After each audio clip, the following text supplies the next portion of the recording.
देखिए, पार्टियों में आवाजाही और ये सब तो चलता रहता है, लेकिन ये भी एक हमने नैरेटिव बना लिया है कि कोई एक पार्टी यदि काम कर रही है तो लोकतंत्र खत्म हो जाएगा। इसका मुझे पूरा भरोसा है कि लोकतंत्र खत्म नहीं होने वाला है हिंदुस्तान में, और किसी एक पार्टी के जीतने से, किसी एक पार्टी की सरकार देश भर में बन जाने से ही लोकतंत्र खत्म हो रहा होता तो फिर तो 60 साल में लोकतंत्र खत्म हो चुका होता। सर, कांग्रेस बहुत लंबे समय तक लगातार सरकार में रही है, उसकी अपनी बुराइयां भी होती है, अपनी अच्छाइयां भी होती है, और राज्यों में भी तब लगातार सरकार होती थी।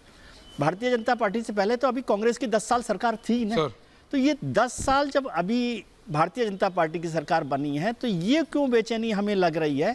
ये हम अपने वोटर पर, अपने आम आदमी पर, अपने हिंदुस्तानी पर जो है ना भरोसा कम कर रहे हैं। ये मुझे खतरनाक लगा। आप पिछले 10 साल में देखिए 50% से ज़्यादा, 50 के करीबन भारतीय जनता पार्टी चुनाव हारी है। सर, 50 से ज़्यादा चुनाव भारतीय जनता पार्टी हारी है। केवल ये 2 लोकसभा चुनाव और लगातार चुनाव जीती भी है। तो इसलिए ये कहना, अब कर्नाटक में हम जीतते हैं, मतलब जो भी पार्टी जीत रही है, हिमाचल में जीतते हैं, तेलंगाना में जीतते हैं, पंजाब में जीतते हैं, तमिलनाडु में जीतते हैं, उड़ीसा में जीतते हैं, ये सब नॉन बीजेपी गवर्नमेंट है ना। तो ये भी लोकतंत्र का हिस्सा है। दिल्ली में 62 सीटें आती है, 67 सीटें आती है, ये भी लोकतंत्र का हिस्सा है। तो लोकतंत्र मजबूत है। किसी पार्टी के आने, किसी पार्टी के जाने से नहीं फर्क पड़ता, लेकिन कुछ कुछ नुकसान होता है, इस बात से भी मैं सहमत हूं। लेकिन पार्टियों में जो आ रहे हैं, मैं कह रहा हूं कांग्रेस से जो भारतीय जनता पार्टी में जा रहे हैं, शरद जी ने जो बात की ना वो ठीक है कि भारतीय जनता पार्टी का कांग्रेसाइजेशन हो रहा है और उसका नुकसान होगा। लेकिन आज कांग्रेस को सोचने की जरूरत है कि ऐसा क्यों हो रहा है। और इसमें भी एक महत्वपूर्ण बात जो मुझे लगी, जो अनुराग जी आ रहा है उसके बाद सारे लोग जा रहे हैं, उसमें वो है कि राहुल गांधी जी जो पार्टी के रियल लीडर हैं, रियल लीडर, क्योंकि सर रियल लीडर की रियल लीडर, अब जो आप पॉइंट समझते हैं, रियल लीडर, राइट, उनके साथ जो या उनको जो विश्वस्त जिनके वो माने जाते थे, वो सारे लीडर पार्टी छोड़ रहे हैं, जो उनकी टीम समझी, उनकी टीम समझी। आज team with in the team Singh नहीं छोड़कर गए ना, अशोक गहलोत नहीं छोड़कर गए, और ऐसे 50 लीडर मैं आपको देश भर में बता सकता हूं कांग्रेस के जो 50 साल से काम कर रहे हैं वो नहीं छोड़कर गए। लेकिन रोहन भाटिया छोड़ते हैं, गौरव वल्लभ छोड़ते हैं, मिलिंद देवड़ा छोड़ते हैं, जितिन प्रसाद छोड़ते हैं, ज्योतिरादित्य सिंधिया छोड़ते हैं। ये इसमें से 90% लोग राहुल गांधी की लीडरशिप में भरोसा करने वाले लोग, उनके कॉन्फिडेंट लोग, उनकी कोटरी वाले लोग हैं। तो इसको इंट्रोस्पेक्ट करने की जरूरत है कि क्या है, और क्या ये वजह है कि हिंदुस्तान बदल रहा है और कांग्रेस अपनी विचारधारा या अपनी जो नीति है उसमें री इन्वेंट नहीं कर पा रही है। क्योंकि ज्यादातर लोगों ने कहा कि भाई ये सनातन का मसला हुआ, राम मंदिर का मसला हुआ, या और वल्लभ ने भी आ जाके यही शुरू किया कि मैं सनातन के खिलाफ राम मंदिर। अब ये आप रोज एक्सक्यूज दें कि नहीं ईडी की वजह से हुआ, सीबीआई की वजह से। मैंने तो उनसे पूछ लिया, मैंने पूछा आपके ऊपर है क्या कोई केस, ईडी सीबीआई का, इनकम टैक्स का भी कोई आया हो नोटिस तो बता दो, क्योंकि कल ये नहीं होना चाहिए कि भाई ईडी की वजह से गए हैं तो बता दो। अभी उन्होंने बोला भैया अभी तक नहीं देखा, ईडी का केस नहीं है, उन्होंने बोला भैया नहीं है, हाथ जोड़े, रोहन गुप्ता के पास है, बोले नहीं, रवनीत बिट्टू के पास है। तो यही मैं कह रहा हूँ कि ये एक्सक्यूज देने की बजाय कांग्रेस को इंट्रोस्पेक्ट करना चाहिए कि क्या पूरा घर के बदल डालने की जरूरत है, या घर में एक को बदल देंगे तो शायद घर सुरक्षित रहेगा। अंडरस्टूड। प्रोफेसर साहब, अजय आलोक जी को भी लाइए, सबको लाइए। त्रिपाठी जी बहुत देर से नहीं बोले। हाँ, ऐश्वर्या जी आप तो चौथे स्तंभ हैं। हम लोग बोलते हैं जैसे बीजेपी की थोड़ी कमजोर पड़ने लगती है, आप हटा देते हैं, हो गया। अरे शरद प्रधान जी कमजोर लग रहे हैं आपको? नहीं, हम जब बोलिए तो हटा देते हो आप। अरे सर बोलिए, नहीं हटा, ऐसा तो अन्याय मत कीजिए। अरे नहीं कर रहा हूँ सर, लोकतंत्र कमजोर होगा, सीनियर पत्रकार लोग बोल रहे हैं, कहाँ आप ऐसे कर रहे हैं? अच्छा बोलिए कमजोर होगा तो आप, अच्छा बोलो प्रोफेसर साहब बोलो। लोकतंत्र कमजोर होगा तो आपकी पत्रकारिता भी कमजोर होगी। अरे कुछ नहीं कमजोर हो रहा है, ये भारत है, इसलिए आपको भी दिक्कत होगी, इसलिए मैं आपके लिए भी लड़ रहा हूँ, इसलिए कम से कम बहुत खुशी की बात है। देखिए मजेदार बात है, इसके 1977 में कौन ऐसा हुआ था, जैसे ज्योति मिर्धा जी कह रही है कि भैया हमें 400 के ऊपर चाहिए, जिससे लोकसभा राज्यसभा हमारी अगर संख्या ज्यादा रहेगी तो हम संविधान बदल लेंगे। इसके पहले भी एक एमपी इनके बोल चुके हैं। नीलम इनके जो फाइनेंस मिनिस्टर, उन्होंने क्या बोला था, किसी को भी लाओ, विल टेक एवरीवन, चाहे कितना ही भ्रष्टाचार का आरोप लगा हो। तो मैं तो आलोक जी से कहता हूँ, आलोक जी सांस भरिए अंदर, और सांस भर के ताकत के साथ मेरे साथ बोलिए, नारायण राणे साफ सुथरे व्यक्ति हैं, उन पे कभी आरोप लगा कि नहीं लगा?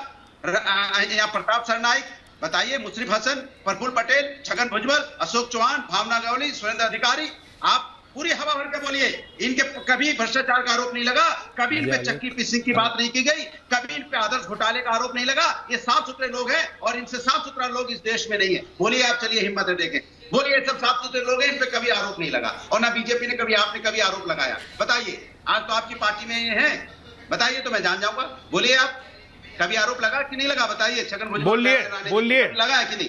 अब मैं बोलूं? बोलिए बोलिए, लगा? अब मैं बोलूं? हाँ बोलिए, लगा? अब बोलूं मैं? आरोप लगा कभी? हाँ बोलो ना। धन्यवाद। हाँ बोलिए, आरोप लगा? अच्छा ठीक है, हाँ धन्यवाद, बोलने दो यार, एक मिनट। अरे एक मिनट बोल रहा हूँ।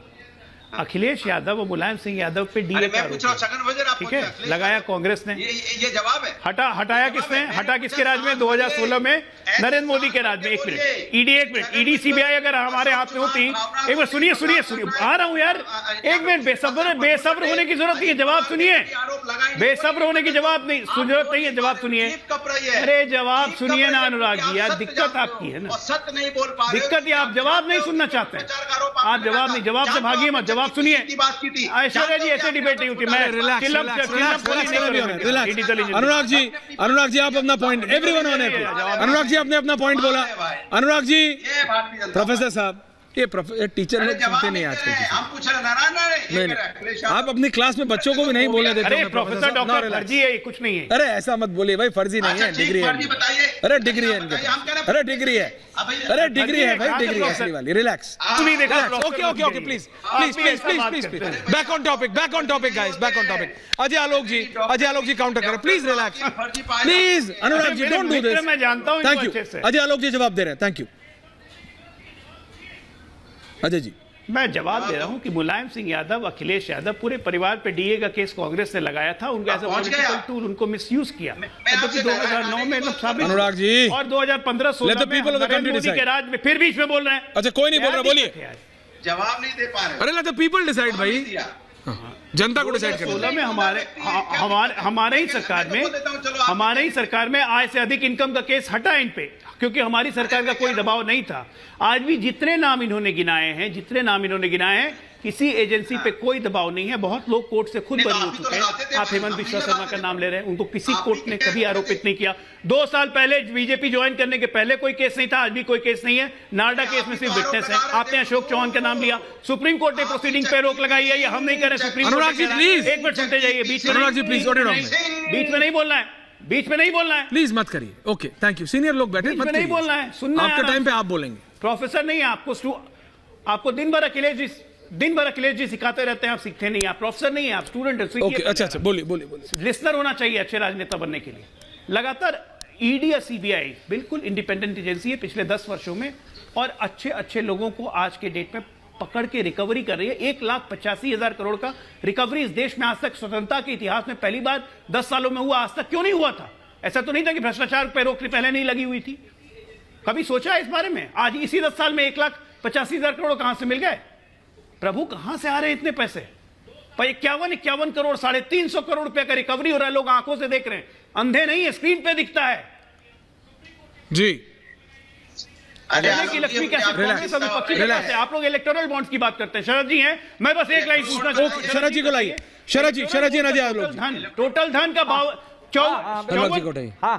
शरद जी बताइए आप मुझे, हम 18 राज्यों में सरकार में, हम 18 राज्यों में, हाँ हम 18 राज्यों में सरकार में हैं, हम 18 राज्यों में सरकार में, हम केंद्र में सरकार में, 303 एमपी हमारे, 100 राज्यसभा एमपी हमारे, 1500 विधायक हमारे, तभी इलेक्टोरल बॉन्ड का सिर्फ 46% हमारे पास, 54% किसके पास? ये कैसे हो गया? जितना हमारी संख्या उसके हिसाब से तो 65% बहुत अच्छा सवाल है। लेकिन जो आपने बात